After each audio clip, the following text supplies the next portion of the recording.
Ja, heute sind wir hier wieder bei Servi Honda in Malaga. Erstmal herzlichen Dank an Servi Honda hier in Malaga für diese Probefahrt.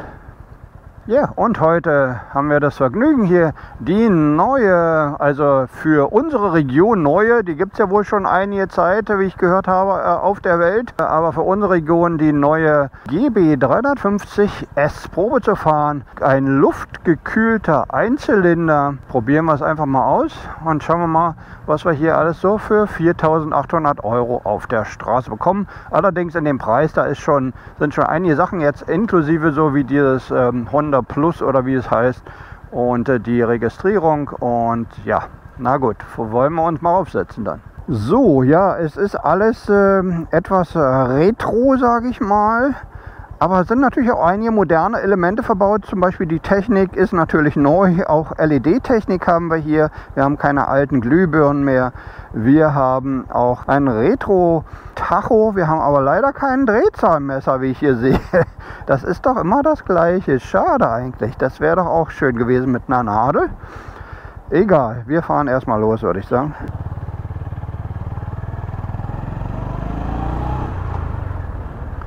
Ja, so wenn man anfährt, schnattert es schon mal schön los. Das gefällt mir. Sie schnattert. Ja, bei den Spiegeln, also die sind rund. Man könnte sie etwas weitwinkliger machen, da denke ich mal. Da sieht man doch relativ wenig drin, würde ich jetzt mal sagen. Das sind so meine ganz ersten Eindrücke, als wenn die eigentlich gar nicht groß weitwinklig sind. Ich sehe irgendwie sehr wenig da drin.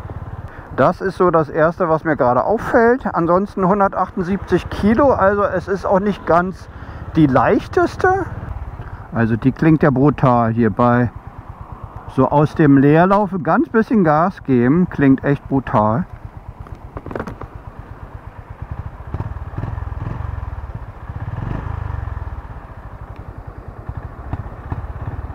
Knallt ja richtig.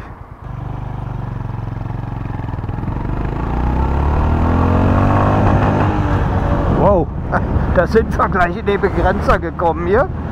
Und ich habe keine Power mehr gehabt. Das passiert mir ja selten. Da muss man ein bisschen aufpassen. Ich wollte so schön beschleunigen und zack, regelt da gleich ab. Das ist ja nicht so nett. Also die erinnert mich jetzt ein ganz bisschen, aber ich glaube... Ne, die kann man wieder nicht vergleichen. Die, wie heißt sie? Diese Triumph, die ich da, ja, diese beiden Triumph da, ich weiß schon gar nicht mehr, wie sie heißen. Bei Triumph heißen die ja immer irgendwas mit Speed und Street. Aber ich glaube, die hatten mehr Leistung gehabt, die von Triumph. Und waren, denke ich mal, auch irgendwie 1.500 € teurer. Ja, das soll hier so, denke ich mal, ein preisgünstiges Angebot sein. Allerdings braucht man natürlich für diese hier dann ja auch schon A2, ist ja klar, weil die ja über diese Grenze ist hier. Also ich finde gut, dass die hier dieses kleine LCD da drin hat, Display. Natürlich wieder invertiert, aber okay. Und dass man noch ein paar zusätzliche Daten hat hier zu dem analogen. Allerdings wäre es mir persönlich, ich glaube, das war auch schon genauso bei Triumph so. Die haben ein wunderschönes Zeigerdisplay. Ich denke von Triumph, das gefällt mir noch besser. Aber sie haben kein Drehzahlmesser. Der Drehzahlmesser würde irgendwie mehr Sinn ergeben, meiner Meinung nach, für eine Nadel. Und die Geschwindigkeit könnte man dann halt digital anzeigen lassen. Aber okay, jeder so wie er will, denke ich mal. Es ist ja nun auch keine Sportskanone hier. Vielleicht haben sie gesagt, naja, ihr braucht keine Anzeige der Drehzahl oder so. Kann ja auch sein.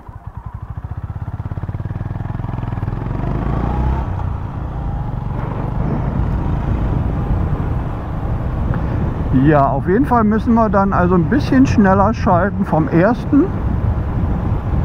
damit wir da nicht gleich in den Begrenzer kommen und keinen Vorschub mehr haben.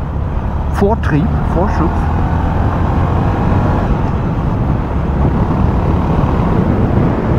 Ja, so vom Sound auf jeden Fall alle Daumen nach oben.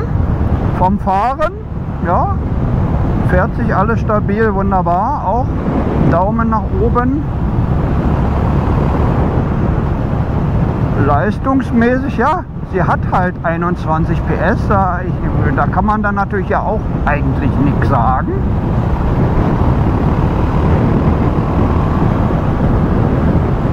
Das weiß man ja alles vorher, wenn man das kauft. Und 21 PS, ja, kann ich jetzt natürlich irgendwie nicht mit irgendwas anderem vergleichen. Ich glaube, da gibt es gar nichts anderes. Die Roller, die haben ja sogar mehr. Die haben ja, also die 350er Roller, die haben ja alle so um die 29, glaube ich. 28, 29, 30 PS. Also das kann man auch nicht vergleichen. Die hat hier wohl 5 Gänge, so wie ich verstanden habe. Gleich mal ausprobieren. Ja, auf jeden Fall 5. Nicht mehr und nicht weniger.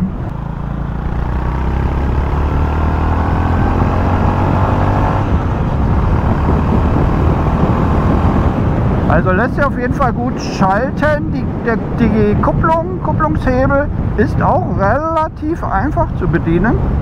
Also braucht man nicht so viel Kraftaufwand.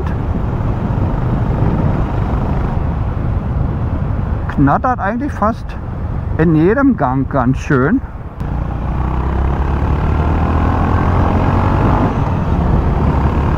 Und wenn ich dann die Kupplung loslasse, dann haut sie auch noch ganz schön rein hier. Also die Kupplung kommt ziemlich schnell und unerwartet.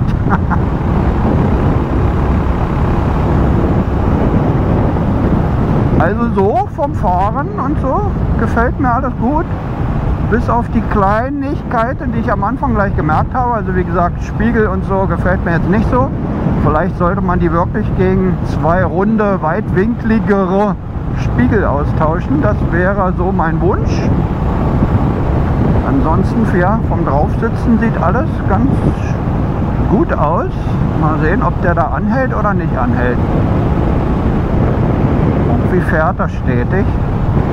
Aber vielleicht hat er mich ja gesehen. Oh oh, da war ein Blitzer. Ach, das ist der neue Blitzer sogar. Wollen wir nicht gleich in die Arme des neuen Blitzers hier fahren?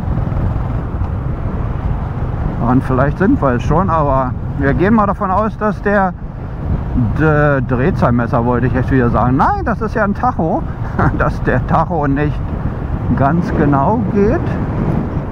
So, von der Federung jetzt gerade über diese Stolpersteinchen, die da Stolperschwellen, Geschwindigkeitsschwellen, die da waren, ist er eigentlich ganz gut rüber gehuscht. Also als ja, Spaßmobil, ja, wie soll man sagen, als Cruiser oder so, ja, auf jeden Fall würde ich sagen, kann man das empfehlen. Aber so sieht sie sehr schick aus. Ich werde hoffentlich noch mal ein paar schöne Sonnenfotos damit machen können gleich. Wir haben ABS, das ist ja schon mal sehr schön.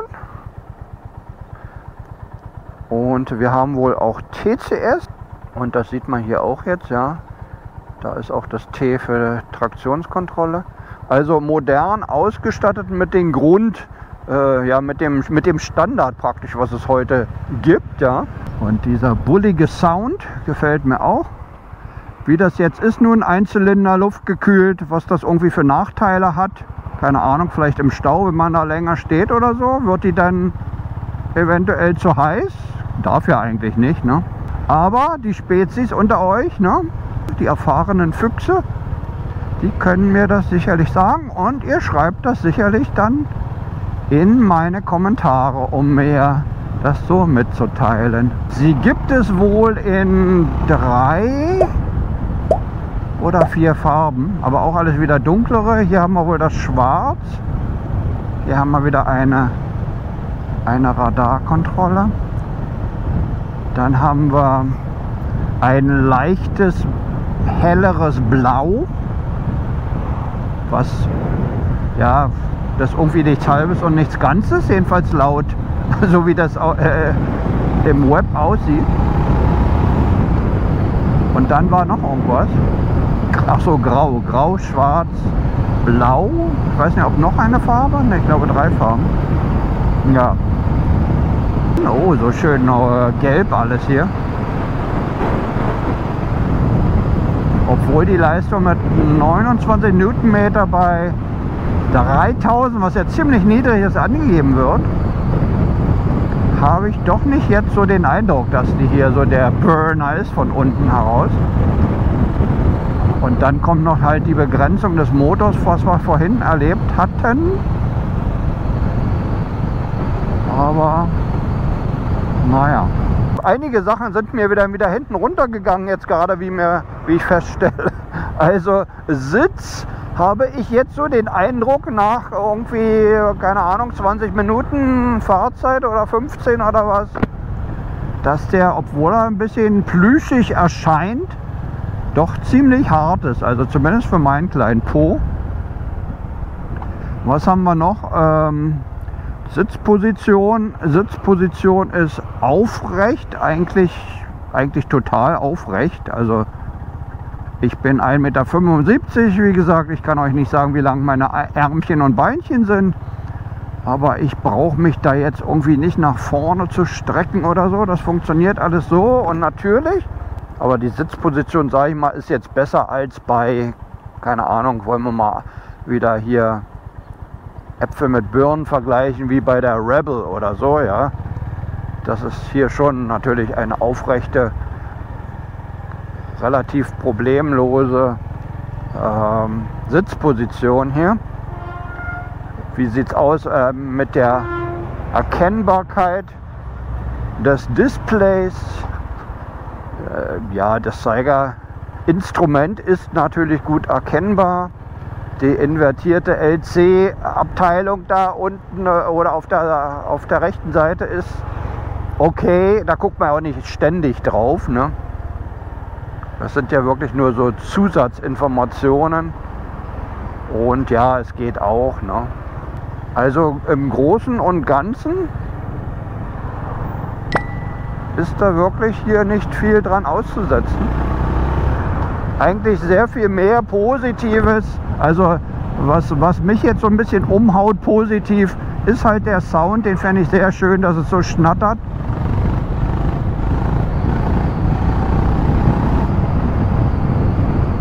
Jetzt sind wir im dritten, klar, wenn man jetzt, da kann man natürlich immer noch ganz schön beschleunigen hier, wenn wir bei 60 sind. Ja, das sind so meine Fahreindrücke. Fährt sich alles wunderbar, butterweich. Und sollte ja auch eigentlich sollte es ja überhaupt keine Überraschung geben, ist ja immerhin eine Honda. Ja, hier sind wir nun mit Honda GB 350 S 2025er Modelljahr. Ja, wir haben ein Retro-Bike hier sozusagen, ein bisschen Chrom dran. Gefällt mir sehr gut, aber Chrom muss man ja bekanntlich sehr viel putzen. Wir haben einen luftgekühlten Einzylindermotor mit rund 21 PS und mit rund 29 Newtonmetern der relativ unten angegebenen 3000 Umdrehungen. Was mich jetzt überrascht, weil das müsste ja wirklich eine Wahnsinnssocke sein. Aber das hat mich jetzt nicht so vom Hocker gerissen. Also ich meine jetzt das Drehmoment. Und außerdem, wie gesagt, was war ich im ersten Gang, glaube ich, oder so, ne? Den wollte ich ein bisschen hochziehen und dann bin ich sofort in den Begrenzer gekommen. Das war so das Erste, was mir da aufgefallen ist. Da wurde dann mein Vortrieb gleich vermindert sozusagen. Da muss man sich natürlich dran gewöhnen, dass man dann früher schaltet und so weiter. Aber ja, das sind alles so eine Eindrücke, die ich halt bekomme, die ich halt bei anderen Bikes nicht habe. Und deshalb erwähne ich das dann halt bei diesem Bike, wo mir das auffällt. Ansonsten, wir haben einen Preis von um die 4.800 €, alles inklusive auf der Straße mit Honda Plus und so weiter und so fort. Dann gehen wir mal zu den Bedienelementen und zum Display. Auf der linken Seite haben wir dann den Kupplungshebel. Der geht relativ leicht, da habe ich überhaupt nichts dran auszusetzen. Dann haben wir für unseren Zeigefinger hier wieder den Lichtschalter. Funktioniert alles wunderbar.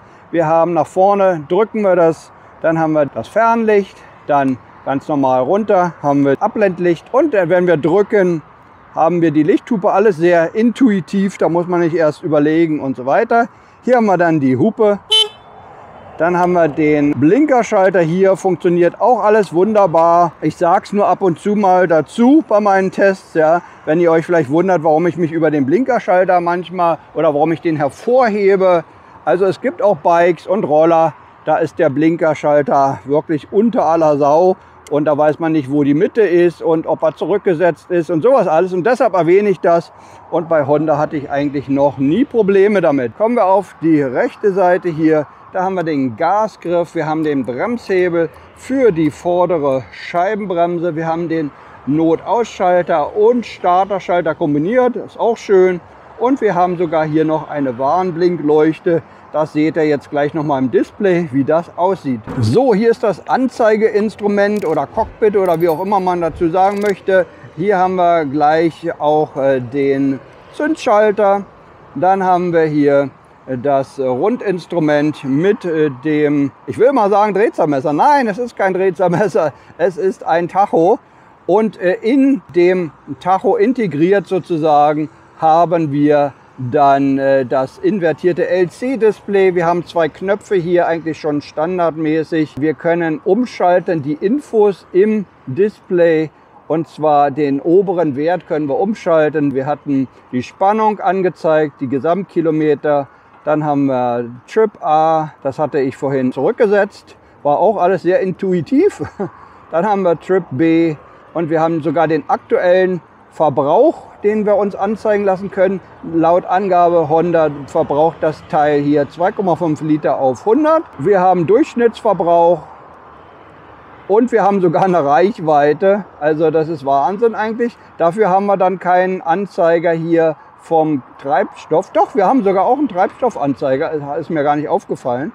Darunter haben wir dann auch noch einen Treibstoffanzeiger, E und F, also Empty, Full.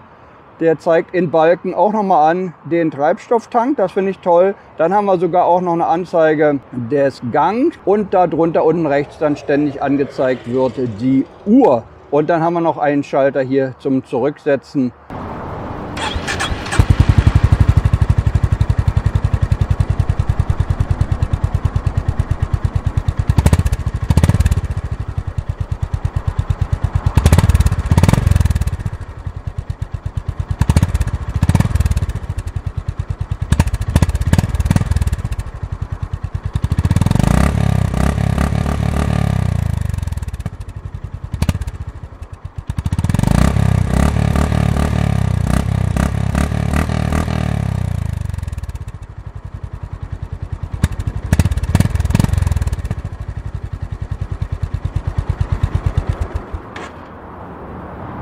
Ja, und dann kommen wir noch zum Fazit hier der Honda GB 350 S 2025er Modelljahr. Ich hatte euch vielleicht noch vergessen zu sagen, vorne die Blinker werden auch als Positionsleuchten verwendet. Ist ja auch nicht unbedingt Standard bei jedem Bike.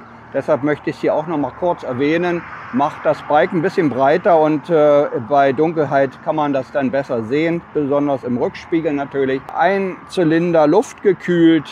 Was haben wir? Knapp 21 PS, 29 Newtonmeter. Wir haben Metzeler Tourans Reifen hier. Die Daten habe ich euch ja schon alle eingeblendet. Wir haben einen relativ geringen Verbrauch, zumindest wird er angegeben mit 2,5 Liter von Honda, was ja ungefähr einem 125er entspricht, sag ich mal, oder 125er Roller oder so. Vom Aussehen gefällt es mir sehr gut, vom Fahrverhalten, vom Fahren gefällt es mir sehr gut, von der Federung gefällt es mir sehr gut. Eigentlich alles ein Plus. Ganz kleine Sachen, ne? Die Nuancen, die ich erwähnt hatte, sind halt dabei. So wie jetzt die Spiegel. Ja, ist gut, dass sie rund sind, aber die bieten zu wenig Sichtraum oder wie man sagt. Ja. Da würde ich dann eventuell noch andere Spiegel anbringen, damit ich ein bisschen mehr sehen kann. Ansonsten positiv auf jeden Fall. Haben wir hier auch noch zu erwähnen den Sound, den ich sehr schön finde. Das poppt sehr schön. Ein Retro-Bike sozusagen, was so ein bisschen aufgewertet wurde eben mit LED-Technik und natürlich ABS und TCS haben wir hier auch verbaut. Wir haben sogar einen kleinen Kraftstoffcomputer drin, der uns halt anzeigt, wie viel wir verbrauchen und so weiter. Gefällt mir alles sehr gut zum Preis von 4.800 auf der Straße hier in Spanien und meiner Meinung nach in 3 Farben erhältlich. Das war erstmal alles hier. Vielen Dank fürs Zuschauen. Das war euer Moto Fuzzi. Bis dann. Ciao, ciao.